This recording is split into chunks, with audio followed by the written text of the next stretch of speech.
I open this academic session in which Ms. Green will defend the academic thesis Health Impact Assessment as a tool to mobilize health in all policies. I welcome you, wish you lots of success, of course, together with your paranymph. I also welcome your supervisors, Professor Brandt, Dr. Diakova, Dr. Clemens, and the people here present and online, of course, and also the members of the opposition, who you will meet later. Before we start the opposition, I give you the floor for a short presentation about your work. Thank you, Pro-Rector. Dear Chair, highly esteemed opponents and esteemed promoters, colleagues, family and friends, thank you so much. I'm going to give you a short presentation on my research, which is Health Impact Assessment as a tool to mobilise health in all policies. So what is the rationale of this work? Well, health is more than just your physical health. It's about your mental, your social, your physical well-being, but also your community health is important too. And all of these different factors impact to a greater or lesser extent on your health and well-being. So the kind of behaviours you have, whether you smoke or you don't, the type of housing you live in, whether it's of good quality or not, whether you've got access to green spaces or you live in a flat with no balcony. And all of these things have an impact on your health. So that is why health in all policies is really important as approach, because housing, green spaces, blue spaces, planning are outside of the health sector and outside of the health services sector. So it's important that we get other sectors to understand what they're doing and how it will have an impact on health and well-being, but also inequalities in population. And health impact assessment is a really useful tool, I believe, and it's a practical tool to consider health in other policies, because it looks at other sectors, it collaborates with people in those sectors, it says who will gain, who will benefit from this policy plan or a project, who will potentially lose, who could it be negative for, and how will you address it, who in that population will be impacted, so what can we do about it. So in terms of my research, it had several objectives. So these are those. So it looked at, does health impact assessment, can it be used as a tool for health in all policies? And it looks at that through the lens of Wales, who are an early adopter of HIA. It looks at how HIA has been used in other sectors to promote better health and well-being informed decisions.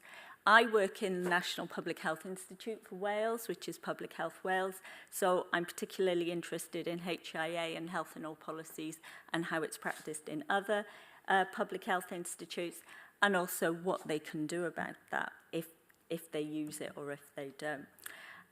So there are 4 areas of investigation. So they analyse, investigate, and evaluate these different factors. So the current status of HIA are in the first part of the thesis. Then I look particularly at specific policies. So for example, the EU withdrawal, the UK withdrawal from the EU, which is Brexit, is an example. And then look at multiple policies together through that lens of using HIA and unpicking the common health impacts. And then something that's not done very often, if at all, in health impact assessment is looking at predictive accuracy. So when you're anticipating the effect of a policy that's not in the health sector, what does, is it correct or not? So the methodology, this is just a summary, looks at mixed methods, uses a range of quantitative and qualitative methods, including these comparison techniques and case studies which show particularly how health impact assessments can be carried out on other policies that are outside the health sector, but also what can you learn from doing them? How can they be done? What can we learn? Have they had an impact or influence? So I'm now going to tell you about my key findings from my research. So there are 3 key findings. So the first one's about conceptual considerations. So does HIA work as a tool to implement health in all policies, looking through the practice in Wales? And that's reflected in several of the chapters. Then I believe that HIA is a practice at a juncture. So we're seeing fractionalisation in the field. Was a bibliographic analysis published in 2021 that looked at academic peer-reviewed papers, and you see 5 distinct clusters of practice in the literature.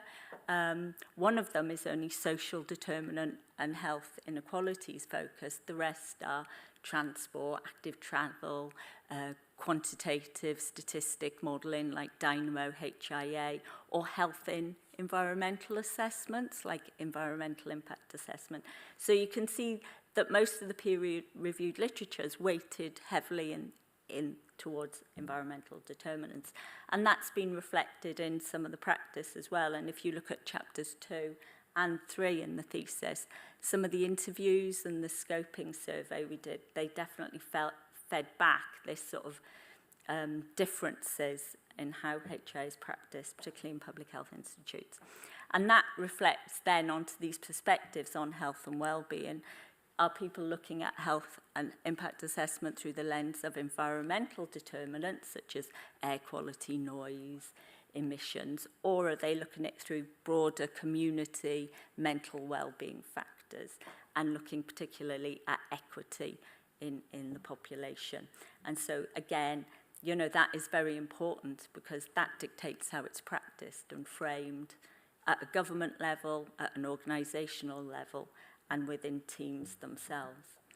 And then the second findings is about the practical implementation and political will, legislation and enabling environment are seen as very important, and we see that in chapter 2 and then again in chapter 3. And it's kind of reflected through the Welsh example as well, so the rest of the chapters. And organisational aspects are very important too in the workforce. And I've put myth busting there, and you can see in chapters 2, 3, 4, 5, 6, 7 and 8 that Wales can show how you can carry out health impact assessments that are multidisciplinary, based on teams, whereas many people think that HIA is hard, complex, but it's a 5-stage process that you can follow, and as long as you follow the process and the evidence, you know, it's not that hard, I don't think. There are examples of complex HIAs, some of them are in this thesis, but they can also be very proportionate and small. And the myth busting is around the fact that one person doesn't have to carry those out themselves. It can be a division of labour. And some of these chapters and the case studies demonstrate that. So if I show you a slide about how I constructed my findings, where I got them from, a deeper dive, you can see again in chapters 2 and 3, the scoping review, the literature review, and the internet survey, that legislation can be seen and has been related to me and my co-authors as an enabler, because it can enable health impact assessment to be carried out and health to be considered, but also it can be an inhibitor, so it can become just a tick box exercise if you're not careful. There needs to be political will, so again, if you've got political will, it leads to legislation, it leads to political will in the organisation. And then we see that in the Welsh example. And environmental impact assessment is also seen as very helpful to include and integrate health and well-being. And then the predicted prediction paper, chapter 8, again, that work was enabled because the Scottish and Welsh contexts are very friendly to health impact assessment. So the third finding is about policy learning and diffusion. primarily around centres of expertise. So Wales is very lucky. It has the Wales HIA support unit. And so they have a lot of learning that is shared. It's shared in this thesis that others can learn from, but also they can replicate. And these centres of expertise are also good for raising awareness, supporting others, particularly other public health institutes in the example of Wales, and also providing training, a consistent and uniform approach. And the case study examples are again ways of sharing that learning. And these two quotes summarise some of what we were told in the survey about it's helpful Wales has trodden the path before.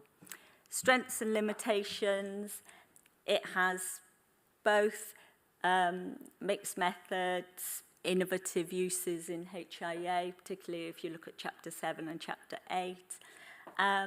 But it does have some limitations. So there's no systematic literature review, but there were a number of reviews carried out 2017 in South America. So they've been looked at regionally, and there were global surveys. And again, the bibliographic analysis was published in 2021, which found 229 papers. So, and there's no pure modelling or quantitative paper. And I'm very aware that this is just from the Welsh context. So recommendations from my work around policy, practice and research. And just to pick on two of these, I definitely believe that the chapters in Chapter 7 around mapping the broader policies together definitely needs refining. And the prediction paper, that's the first time we've done that, so I'm going to refine that. And then also, I think we need to find some common approach in terms of bringing together a formalised network so that we can all talk to each other.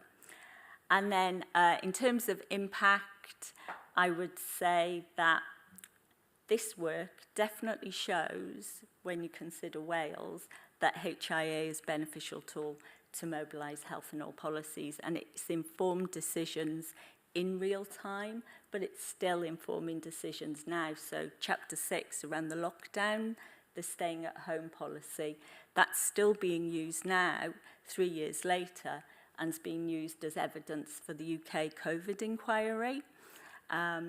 So about the broader harms. People are adapting the Welsh context, and it is very important that we don't just say the Welsh approach is the right approach. There's all different ways, but often there are political constraints and regulatory contexts, and so it's about how do you adapt that and tweak that. And so that has been reflected in work in other public health institutes. So Portugal, Iceland and Austria all took the lockdown HIA in Chapter 6 and they replicated it in their own countries. And they found that really useful way of considering the lockdowns there. And then I think there are a group of 5 academics, me included, where we're developing a research agenda for HIA for the next 10 years. And that work is ongoing. And there was a workshop at the World Public Health Congress earlier this year to help refine that thinking. Which leads me to the final bullet point. There's always more to do. I've got plenty of ideas and there's always more to do. And I'm working on systems working and methods in HIA at the moment with some academics at Glasgow University. So thank you very much for your time. Diolch yn fawr iawn, which is Welsh for thank you. Thank you very much, Ms. Green, for a clear presentation. Then we are now going to open the opposition, and we start with the chair of your assessment committee, that's Professor Evers, and she's Scientific Director of CAPRI, Professor of Public Health Technology Assessment at the Department of Health Services Research, CAPRI, from the University of Maastricht. The floor is yours. Thank you, Pro-Rector. Dear candidates, well, First of all, I would like to congratulate you on your thesis. I've read it with great pleasure. I think you touch upon a very important theme, and you already showed that you did your research looking at different methods and technologies. It's a challenging subject and a thorough subject, and also resulted in beautiful articles which already made their way to the general audience, as I can see. And I would also like to include your supervisory team in that. I think you have done a great work together. I'm not, of course, here only to give compliments. That would be very lengthy for the time which I have devoted to me. But I would like to exchange some ideas about several subjects on your thesis. And one of the things, my chair is on public health technology assessment, so I do health economics, but one of the things which I noticed also in your presentation, but also in your discussion, and where we also struggle with, is the debate on transferability. And also in your presentation, you say, well, the Welsh example could be used in other countries, while on the other way, you say it's one specific context. How transferable is that? And you mentioned it sometimes, but you're not really elaborating on that. And you also discussed a bit that are another example. So could you elaborate a bit, what you think what most will hamper the transferability of your methods if you would go to other countries?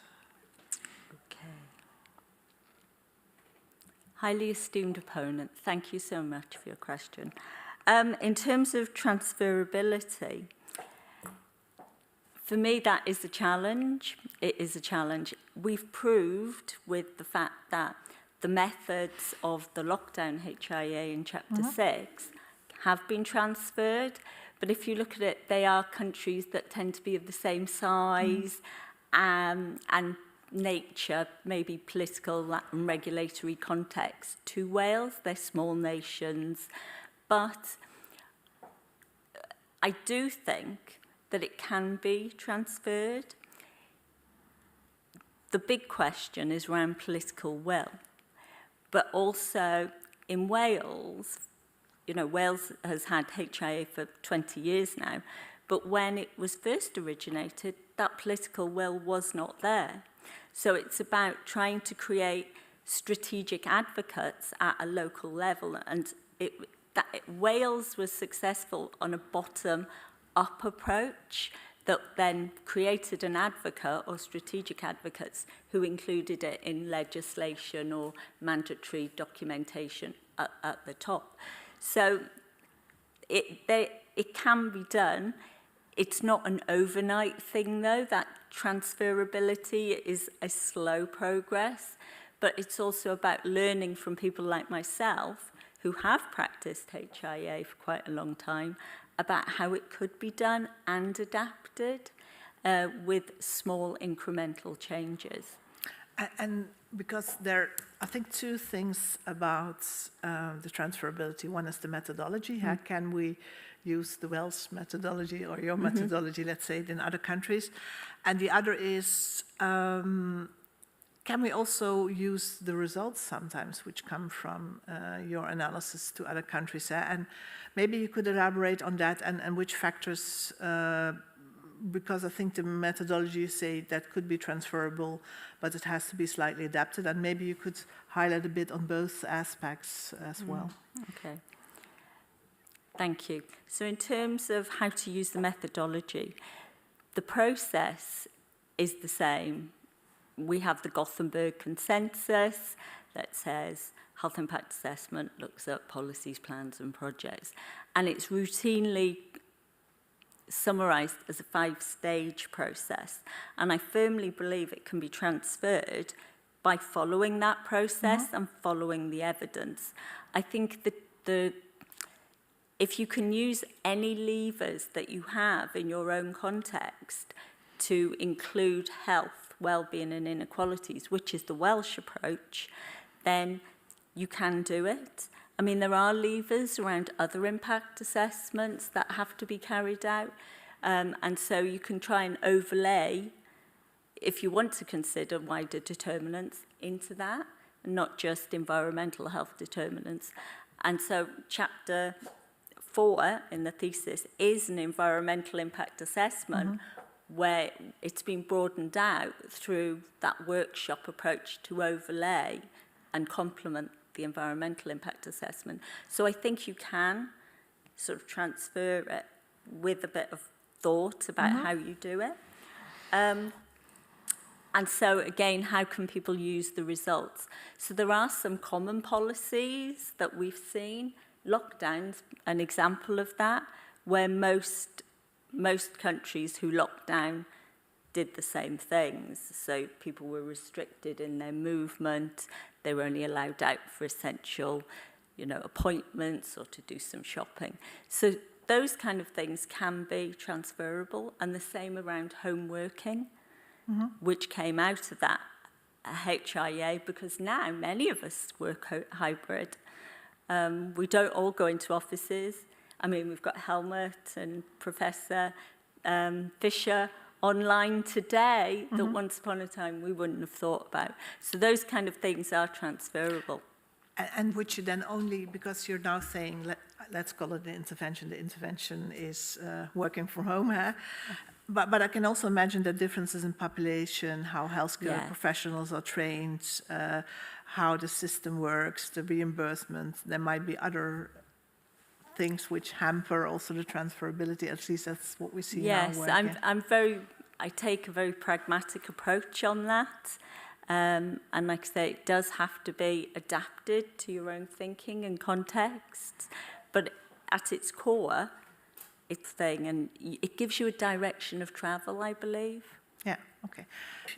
I have a few minutes still left, so maybe one of the questions which I also had, and which was also at the end of your presentation, that there's much more to study, and I don't know if you want to continue in research. You had a very diverse career, let's say, like that, but suppose you would get a large European grant. I don't know how likely it is being Welsh, but yeah.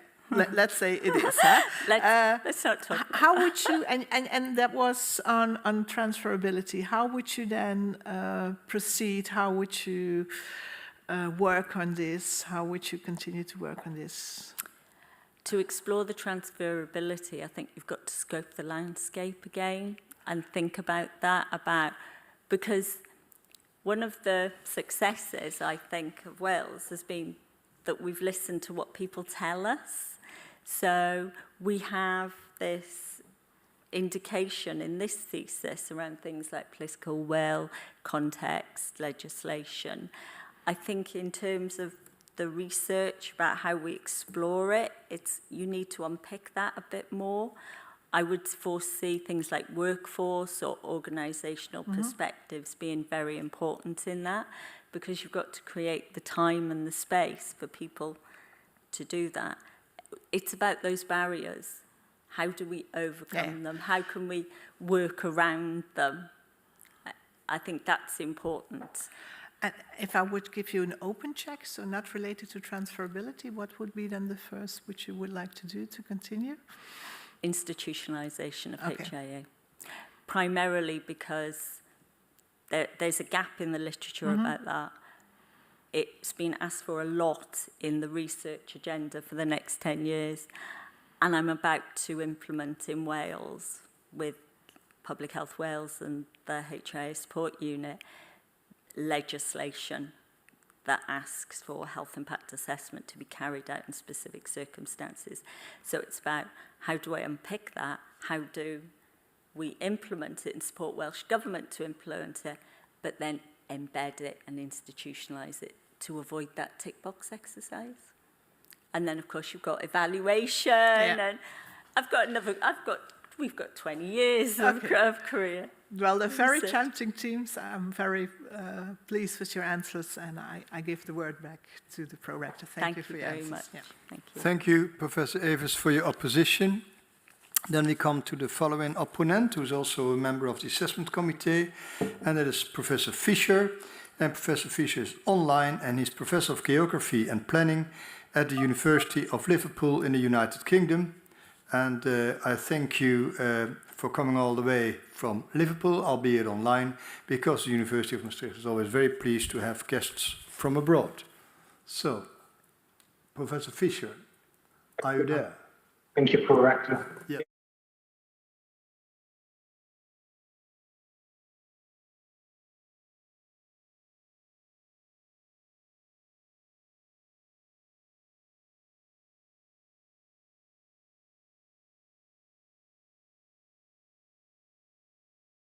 On the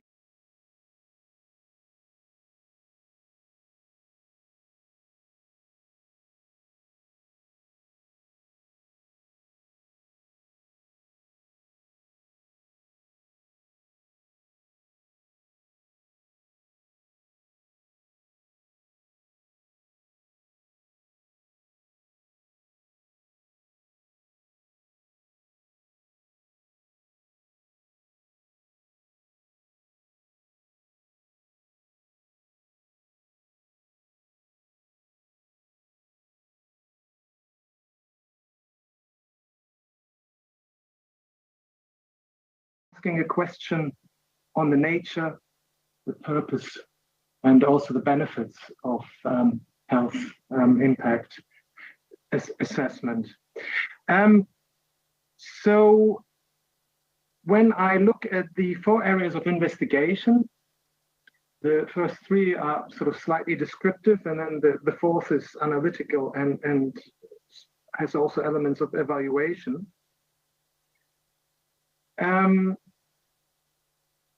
Health impact assessment, the benefits are derived from its nature of being applied before you do something. At least that's my understanding. As you said, you were talking about a bibliographical analysis that identified 5 different sort of strands.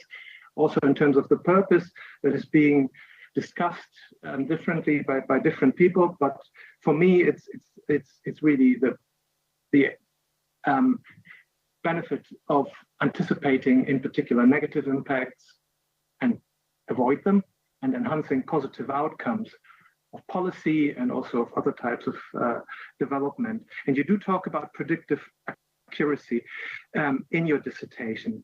What I was wondering, when I look at the research you've done, for example, on the COVID measures, it's not so much that in this context, the HIAs you're talking about was applied in an ex-ante manner, so before you do something, but it seems, and maybe I misunderstand, that you were looking at the measures while they were being implemented and then trying to learn from them. So in this case, it was almost like an auditing tool, it was used almost like an auditing tool. So if that's correct, and the same I think applies to the climate change measures, can you say, or can you say with certainty anything about predictive accuracy of the instrument itself, or of the framework itself, or whatever you want to call health impact assessment?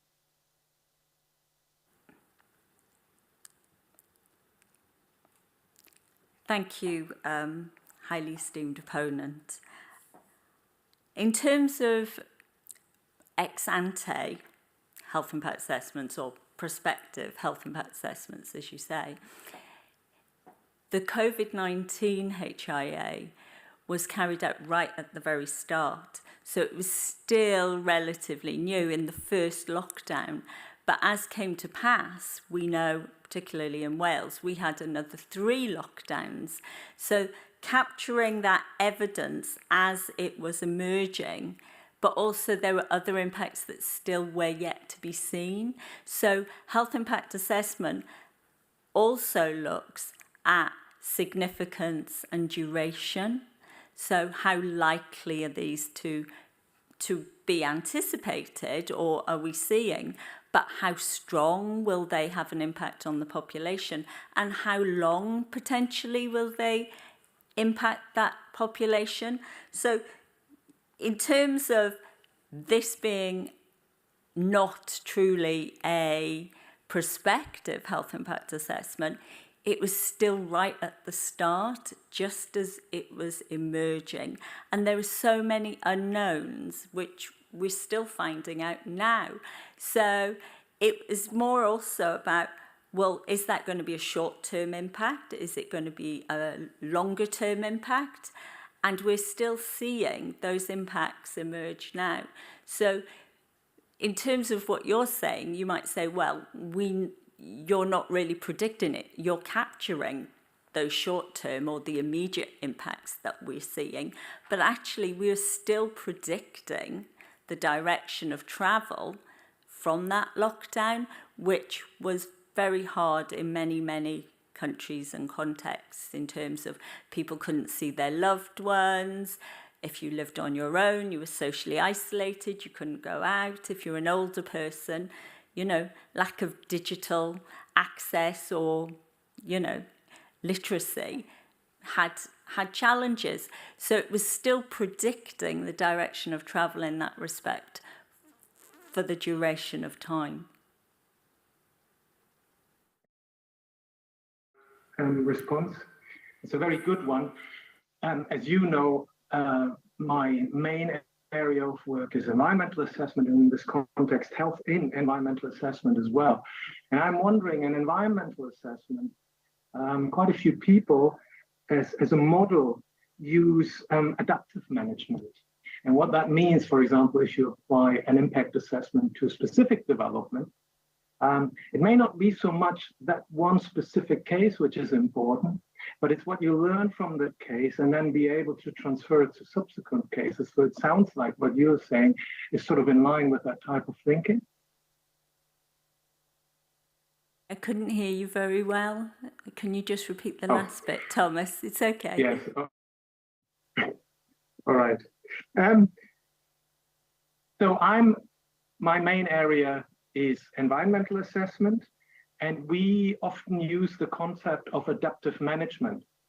So one key challenge we have identified when we use impact assessment, for example, for one project or one development, it may not be so much that one specific case, which is important, but taking into account what you find and what you then observe in practice with what is happening in order to inform subsequent assessments. We found that this is done very poorly. We talk about follow-up. And I was wondering what you are saying. This seems like it's an ideal case to show how you can learn sort of from an initial measure, which is then followed up by other measures. And I assume from what you are saying that your HIA was actually able to then influence those subsequent rounds of lockdowns and what other measures were.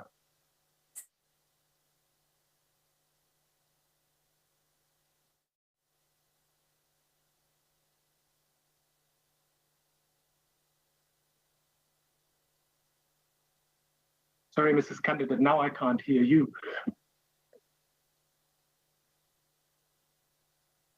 Professor Brandt, do you have the same issue? I don't. I hear you, but not the others. Okay. We need technical support. I'm sorry. Yeah. No, we are. No. There we are. Is that better? Okay. Right. I'll stand right over it now. Yes. So, highly esteemed opponent, thank you. Yes. So the COVID health impact assessment in Chapter 6, it led to subsequent exploration of subjects and other health impact assessments, but also it identified positive impacts or opportunities. So, for example, it highlighted the digital exclusion of some older people or children and young people who didn't have access to laptops or smartphones that they could do their schoolwork. So governments and Welsh Government then disseminated laptops out to children. And also we identified positive opportunities for internal tourism in Wales. So the First Minister then later in the year said, it would be great if everybody holidayed in Wales. Wales is beautiful. Go to the coast, go to the national parks, which led to a whole different range of impacts. And also home working, we explored that further as well. So We then carried out subsequent health impact assessment on that, which then Scotland, being similarly devolved nation and same kind of context, rural and politically, they then used it, what my colleague there in Scotland, Margaret Douglas, called tartanised it, and they used it as well. So so highly esteemed opponents, it has been used in that way, both by decision makers and subsequent work. The fastest citoyen in the world. Anyway, I just added that to what you said, the attractions of Wales. Do we have time for one final short question? At the moment, perhaps later. Corrector? So Okay. thank you very much, Professor Fischer, for your position. Then we go to the following opponent, and that is, she's also a member of the assessment committee, that's Professor Janssen.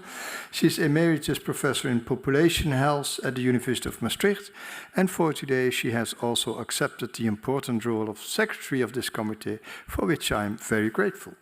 The floor is yours. Dear candidate, thanks for giving me the opportunity to reflect on your research. You have addressed a highly societal relevant topic in studying health impact assessment as a tool to mobilize health in all policies. The research you present today has been executed according high standards and shows your dedication and involvement in this topic. All chapters have been published already in peer-reviewed international journals, so it's very good. And I was really impressed by the work you have done. Therefore, my compliments. And I also would like to share my compliments with the supervisors. I have a question, of course, and that's about the representativeness of the survey. In chapter 3, you received 17 valid responses to an online questionnaire. And you also conducted semi-structured interviews with 9 of them. Do I understand correctly that the 17 valid responses came from 17 valid responses came from 17 different countries? So does it mean that the response came from one public health institute in one country? Is that correct? Yes, so 17 public health institutes responded.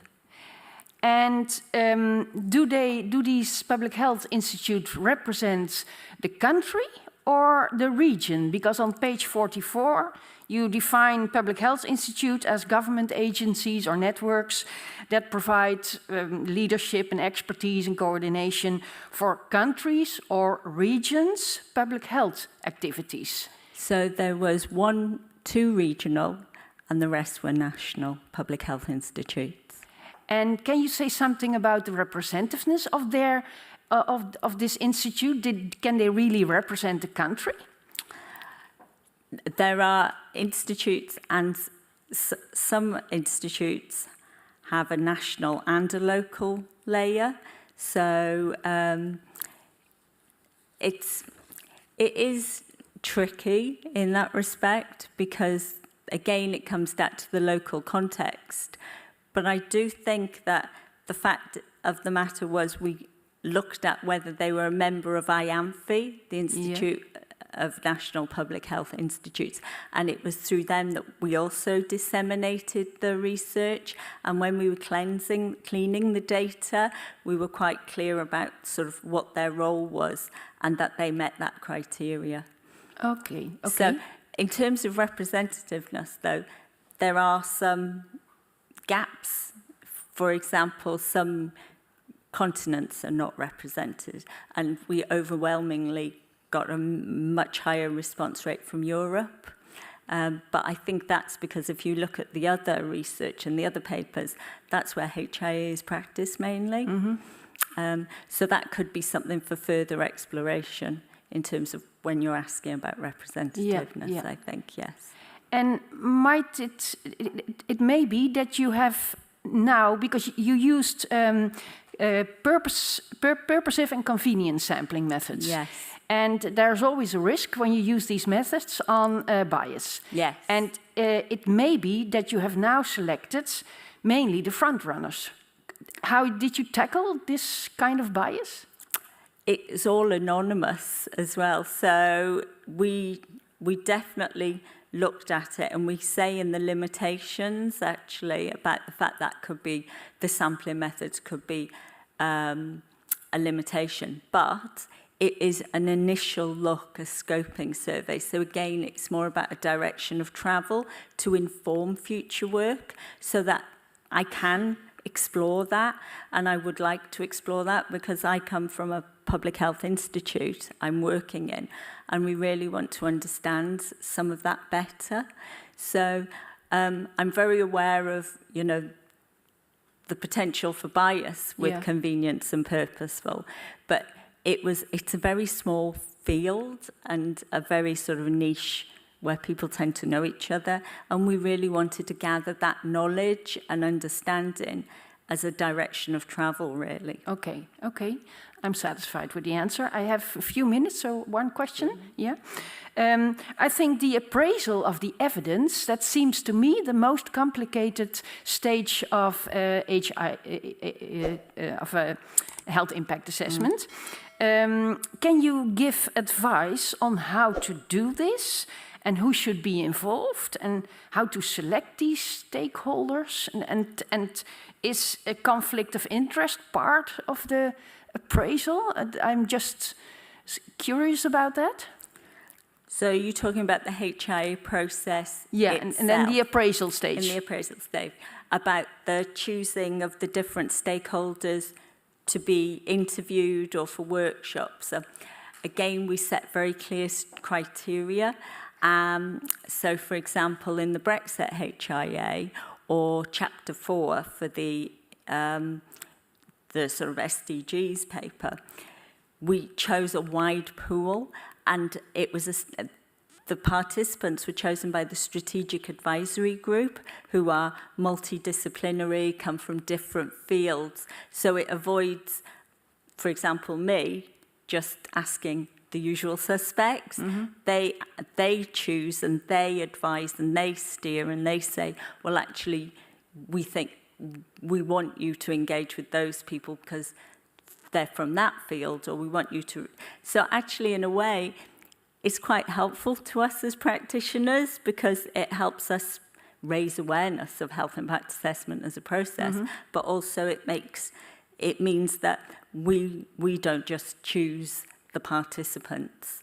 It's a broader pool that are chosen because they will have an interest in or understand or be affected by that particular proposal or plan. And conflict of interest is among the stakeholders. Is it there? When you say conflict of interest, do you mean... You have different groups. Yes. Maybe the inhabitants or the citizens and the stakeholders of a plan. So that has to be carefully weighted. So if it is a participatory workshop, particularly in Chapter 4, where there are a large number of community representatives who had different views around the national power company and the lines, then all the evidence is weighted. So, and it is just one form of evidence, along with other peer-reviewed, statistical, demographic, statistically generated. It's not just that person said that, therefore we recommend that. No. Okay. Yeah. I give the word back to the pro-rector. Thank you, Professor Janssen, for your position. Then we can come to the following opponent, who's also a member of the assessment committee, and that's Dr. Mekel. And she's head of the division Healthy Settings in the NRW Center for Health, North Rhine-Westphalia in Germany. And thank you, Dr. Mekel, for coming all the way, albeit online from... No, you're here. Sorry, you're here all the way from North Rhine-Westphalia. The floor is yours. Dear candidate, thanks for this wonderful thesis you produced, which will foster the use of health impact assessment worldwide, but also in Europe.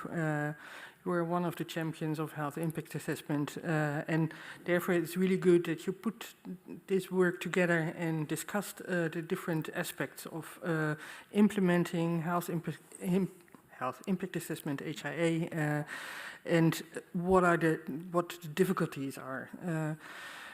I'm working also at the Public Health Institute in North Rhine-Westphalia, and therefore I will go a little bit in detail, or my questions relate to this issue.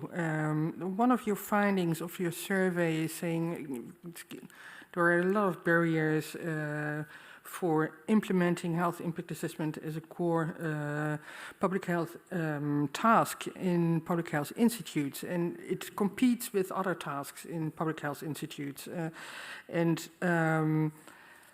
As a solution, you suggest to start with learning by doing, for example, to conduct small-scale health impact assessments. Could you explain what you mean by that, and what kind of small-scale HIAs you would suggest for others to start with? Okay.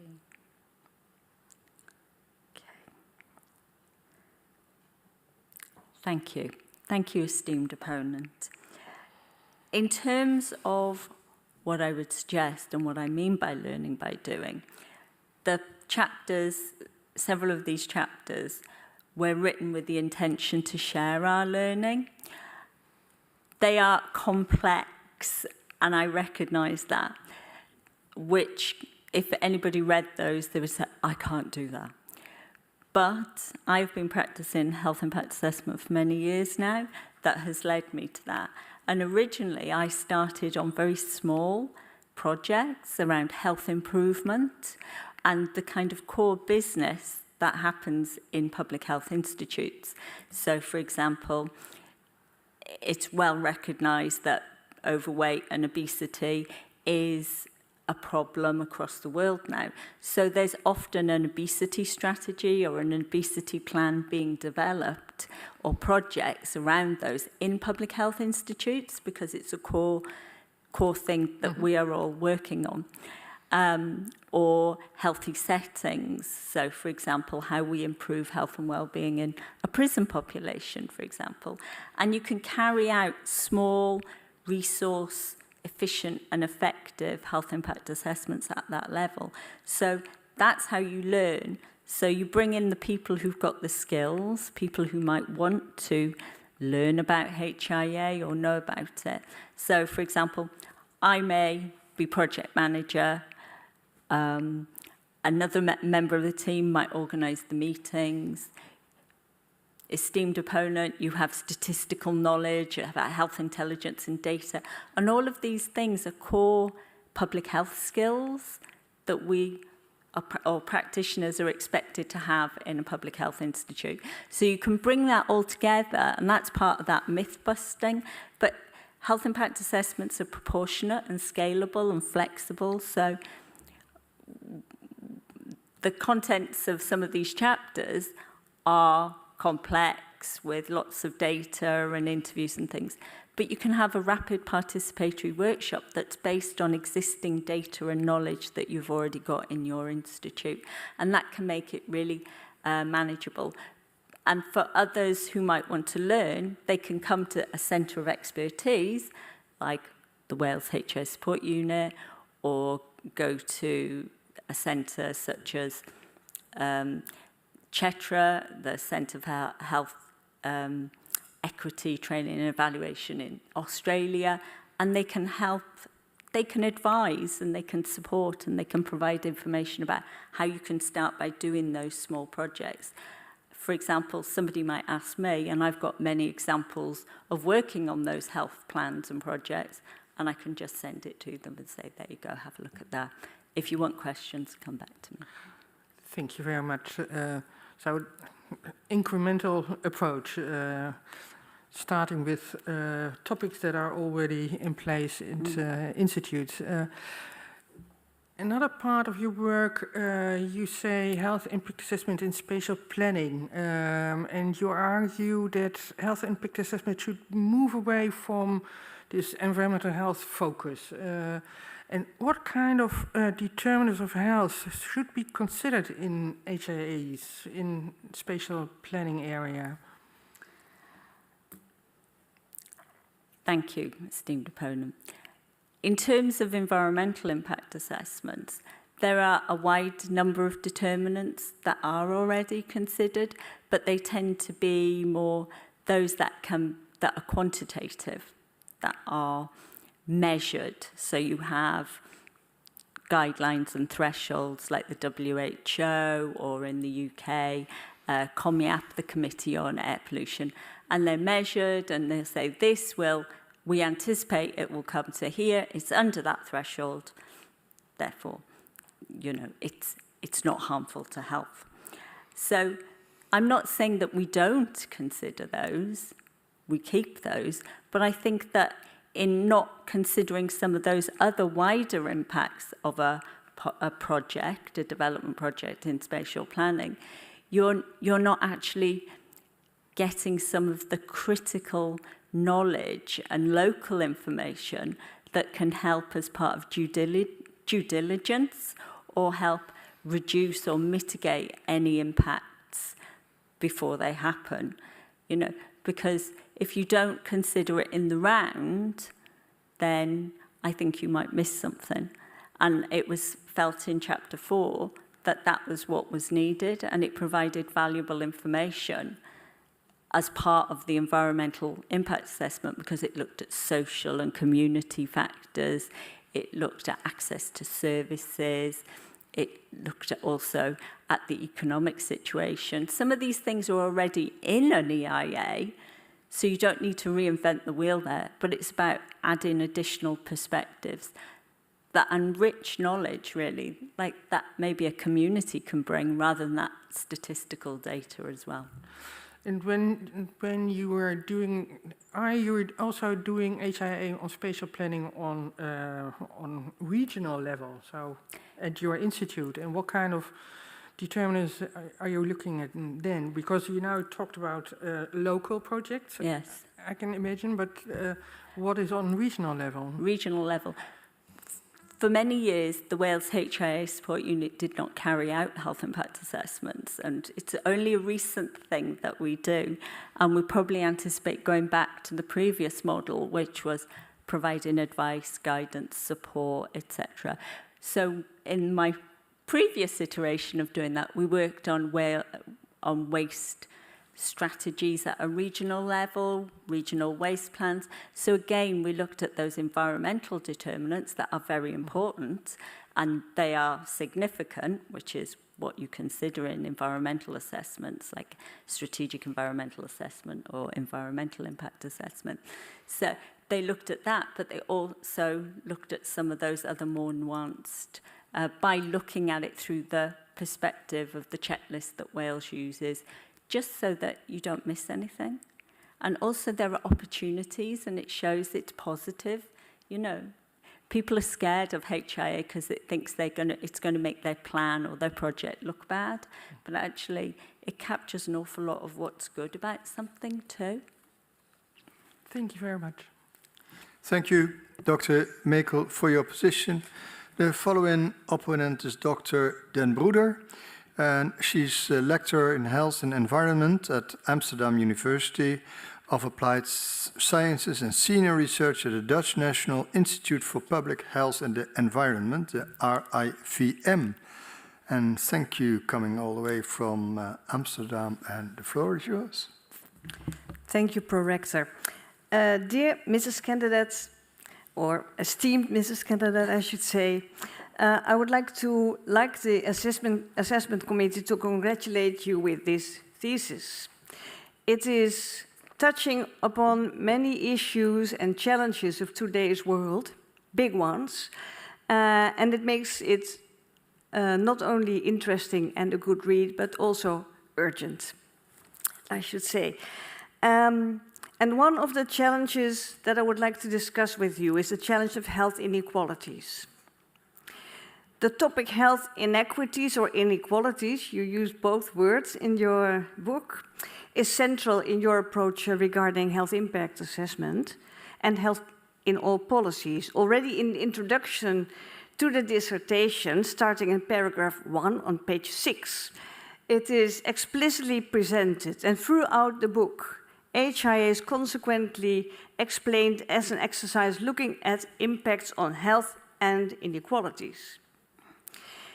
And indeed, guidelines on HIA, such as those published by the International Association for Impact Assessment, they emphasize that equity is a core value in health impact assessment and that the distribution of impacts should be part of any HIA.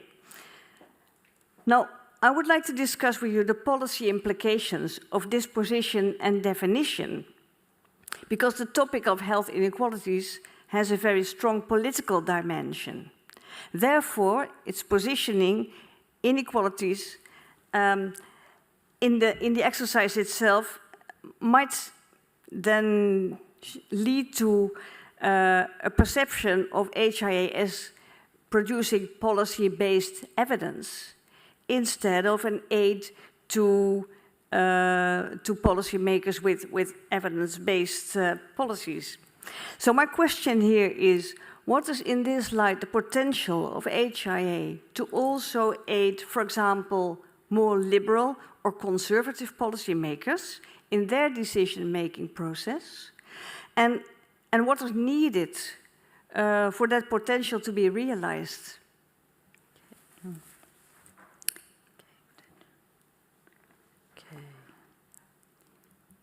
Can you just repeat the last bit again, please? Yes, of course. My question is, what is, in the light of this focus on equalities and equities, what is the potential of HIA to also aid more liberal or conservative policymakers in their decision-making processes, and what would be needed for that policy potential to be realized then? Okay. Thank you, esteemed opponent. In terms of health inequalities or equity, it is embraced within health and all policies and more, how can I put it, politically by some governments who are seen as more socialist or left-leaning, because they focus primarily on addressing sort of social injustice in a way. You could frame that, I would say what you're talking about is framing social injustice. In terms of how you could persuade the other end of the political spectrum that health impact assessment or health and all policies is useful to them to aid their decisions, I think it comes back down to the core of what health impact assessment looks at in those checklists and determinants of health. So a healthy population is a strong workforce that will work to generate GDP. And many of those, you know, those kind of policies are framed around not so much social inclusion, but about the fact that they are generating economic development. You know, you've got deliberalization of regulations, et cetera, which create wealth. And if you take it from that perspective, then if they use a tool such as HIA, not only will it capture the opportunities and the benefits of that policy, but it can look at the mitigation so that you don't lead to health harm for particular populations in a workforce, so that you're not seeing high levels of sickness, high levels of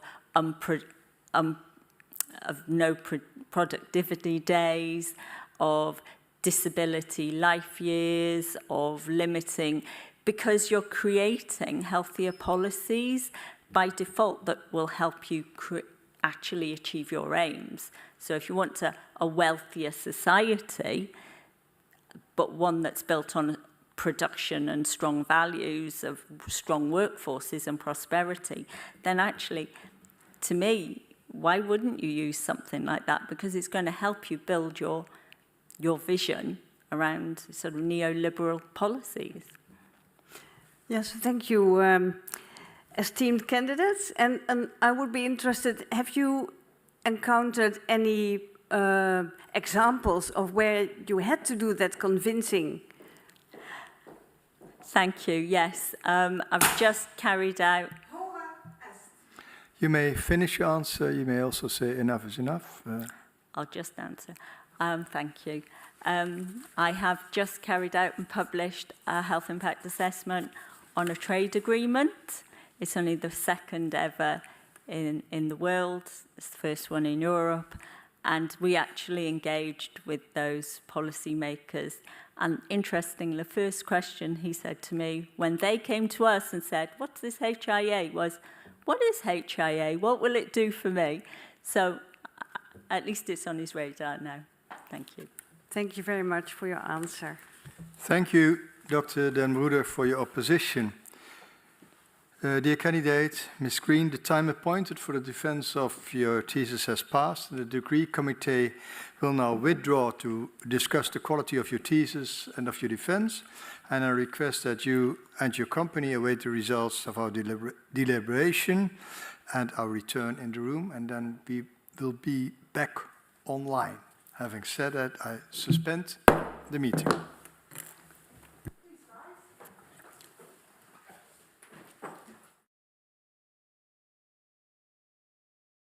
The PhD defense has now ended. The degree committee will debate the candidate's performance behind closed doors. This process usually takes about 10 minutes.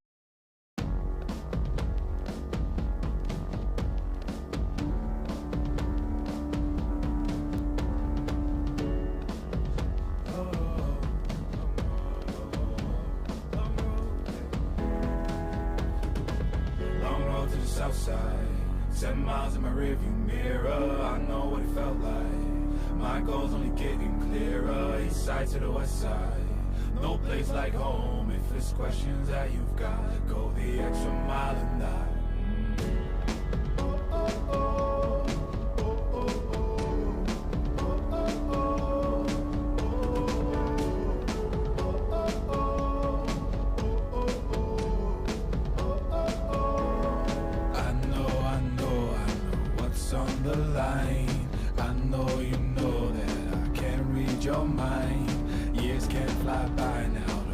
All your time, 'cause I'll go the extra mile. Long road to the south side, 7 miles in my rearview mirror, I know what it felt like. My goals only getting clearer, east side to the west side. No place like home, if it's questions that you've got, go the extra mile and die. On the dash, got my laces tied. Long road, I don't waste no time.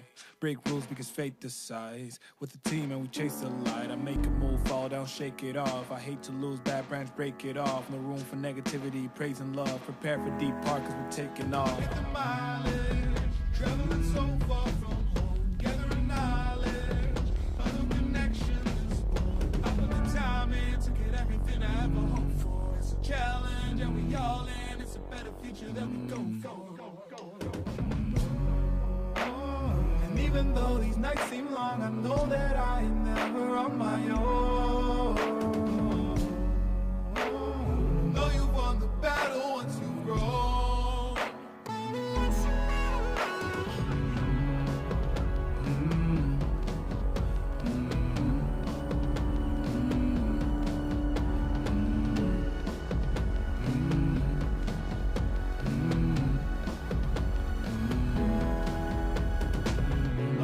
South side, 7 miles in my rearview mirror, I know what it felt like. My goals only getting clearer, east side to the west side. No place like home, if it's questions that you've got, go the extra mile and die. Long road to the south side, 7 miles in my rearview mirror, I know what it felt like. My goals only getting clearer, east side to the west side. No place like home, if it's questions that you've got, go the extra mile and die.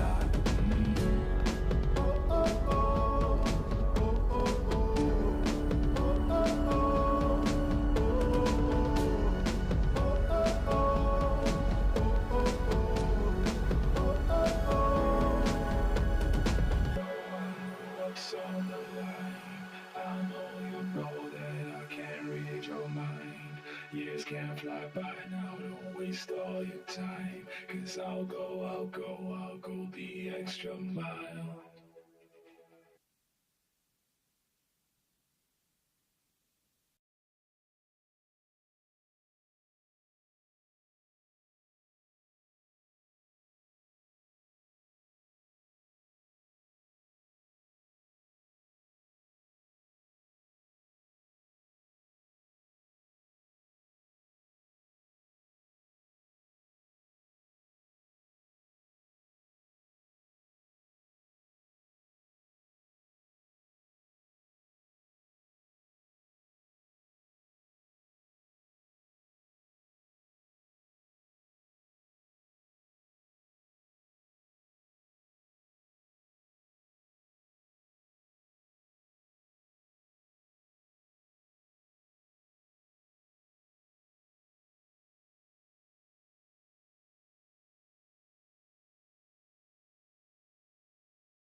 Do they, I do I have to say anything, or I don't make no speech, no nothing like that, do I? No, you don't have to. No. You all just the vow, and you just say yes, because Timo will read the vow. So I just say, yes, I promise. Yes? Anita, I just say, yes, I promise. Yes.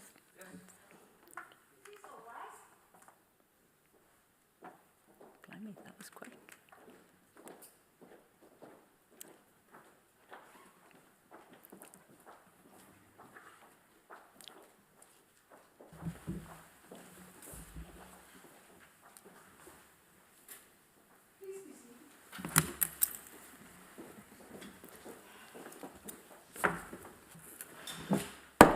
I reopen this academic session, and the candidate is Green.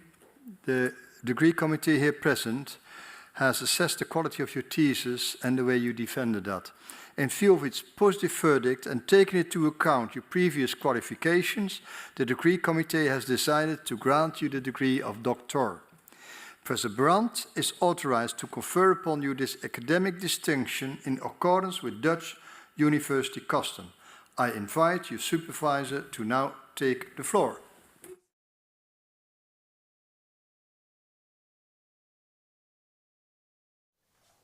Before we can hand over the certificate, we have to ask you a question. Do you promise to work in accordance with the principles of scientific integrity at all times? To be careful and honest, transparent, independent, and responsible? Yes, I promise. Be vested in us by law and in conformity with the decision of the committee here present, I hereby confer upon you, Susan Elizabeth Green, the degree of Doctor and grant you all rights attached by custom and law. As evidence of this, we now present you with the degree certificate signed by the rector, the secretary, and the other members of the committee and affixed with the official seal of the university.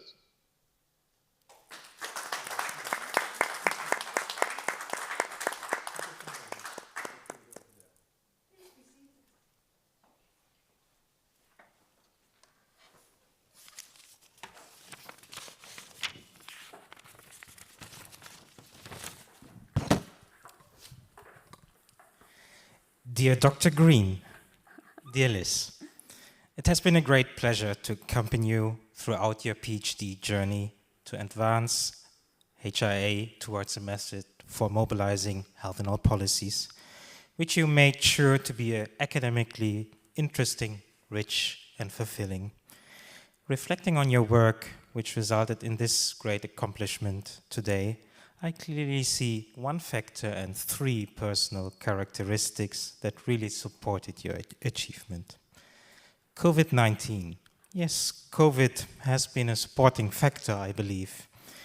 For the PhD, COVID has served as a field of application of HIA in 3 of the included studies, and you coined it as a leverage why HIA is at a juncture currently with heightened attention for public health and increasing understanding of public health impact of social distancing and other lockdown measures. More practically, you once mentioned that COVID allowed you to open the laptop during evenings and start continuing to write and read, as there was nothing else to do during these times. I guess it has been a temporary thing to help the PhD, but certainly something not to sustain. Coming to your characteristics, I think certainly you have an ability to connect the dots. From the very start, you were smart to link work at Public Health Wales with your plan for the PhD. It was clear that the commissioned HIA in Wales were best practices of HIA, but there are transferable methodologies and approaches needed to be made accessible for academics and practitioners elsewhere, and that was one of the broader rationale for the PhD. Practically not an easy task, as we were sometimes discussing back and forth what would be now the direction of the paper should take and what kind of data should it be based on. You were able to convince us what was the plan for the paper you had developed and to bring actually HIA in the picture, but as well to distill the transferable knowledge and skills on the conduct of HIA methodology.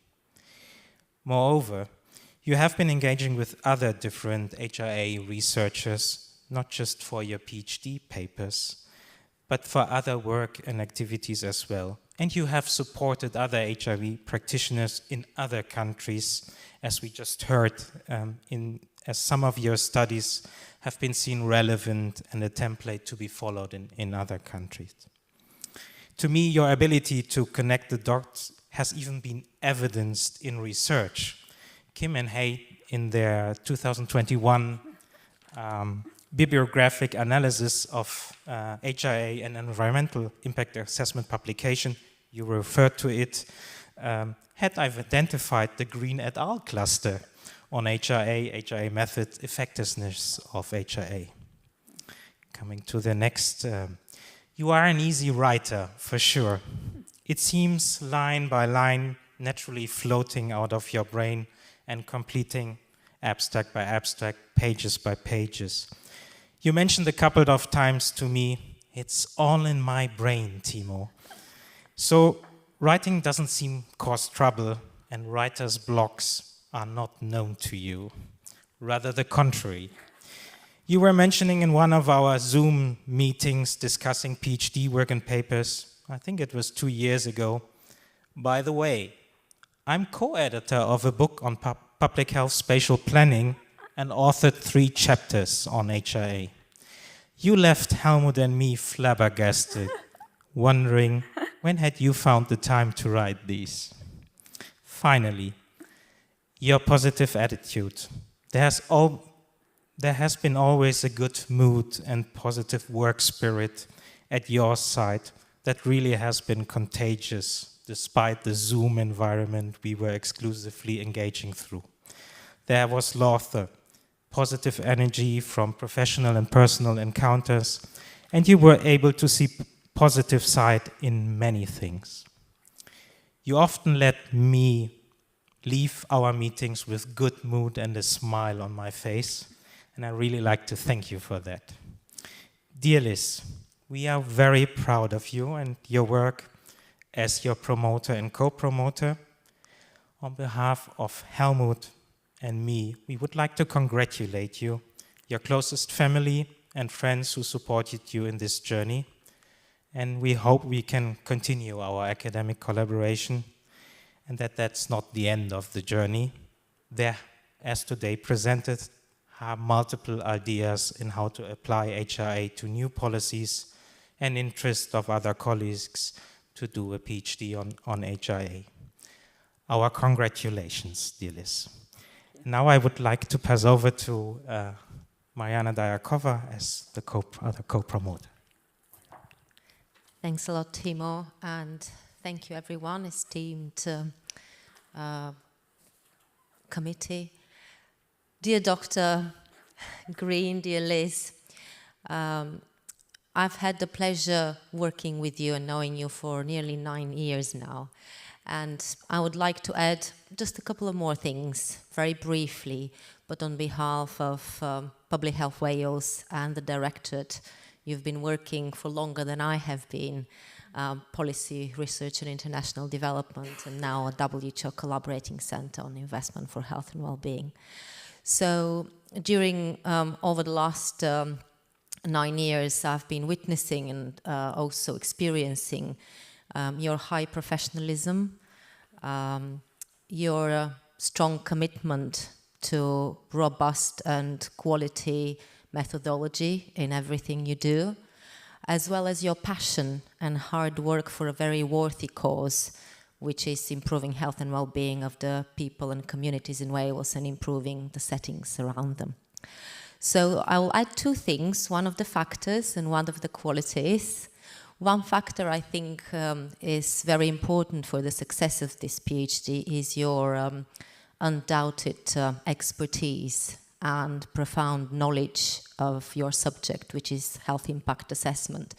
And this is based not only on theoretical knowledge and research you have done on the subject, but also your extensive and wide-ranging experience, as you could hear and as we can see during your defense as well, which I think is extremely important. It's an essential value for every research and for your PhD, which has been not only informed and based on practical experience. In England and Wales, you've been working and doing HIAs, but as well as with other countries through the Regions for Health Network, for example, or Institutes of Public Health. But not only informing your PhD, but also then coming back as the results of your PhD will be driving and improving policy and practice and developing further the methodology of HIA for better implementation across Wales, England and the UK, and hopefully across other countries, and have this transferability further on. And the last thing is a quality I would like to highlight, which is your interpersonal and communication skills, which I think it's important not only to a personal life, but as important professionally. I've seen you working with your team and with the colleagues across the directorate and also across the whole organization. It's important also in conducting the HIAs with various diverse stakeholders from different specialties and areas of work, not only from health, but economics and finance and environment and transport, politics and civil servants as well in government. So it takes a lot of patience and a lot of insight and emotional intelligence. And we can see that, and last but not least, of course, while conducting your research and your PhD, the collaboration with the colleagues from Maastricht, coping with requirements and the perfectionism and the required standards, which of course all of them have been very supportive, I know, and being able to take on feedback and to integrate into your work so you can progress and excel. So very proud on behalf of all of the team back in Wales, and congratulations, and I'm sure with this title you'll bring even more success to the policy and practice and the research in Wales. Thank you. Thank you, Drs. Clements and Diakova, for a nice laudation. Dear Dr. Green, also on behalf of the Maastricht University and the deans, I congratulate you with the degree you have acquired, of course. I would like to extend my congratulations to the team, Professor Brandt, Dr. Diakova, Dr. Clements, and of course to family and friends online and everywhere. I hope you can celebrate it somewhere, tonight perhaps, and somewhere in Wales, I suppose. And I wish you a great further career. I would like to thank the members of the opposition for their hard work, and of course the technical support of Luc Peters and Sebastian and the Pedel who made this session possible. Having said that, I have some remarks later on, but for now, I close this academic session.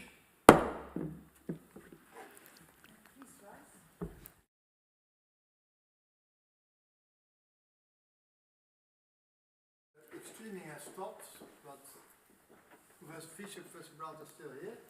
Thank you. There. If you come over here, then you can make a photo here and on the stairs. Two main, so with professors on it. Yeah, that's the idea. So the pedal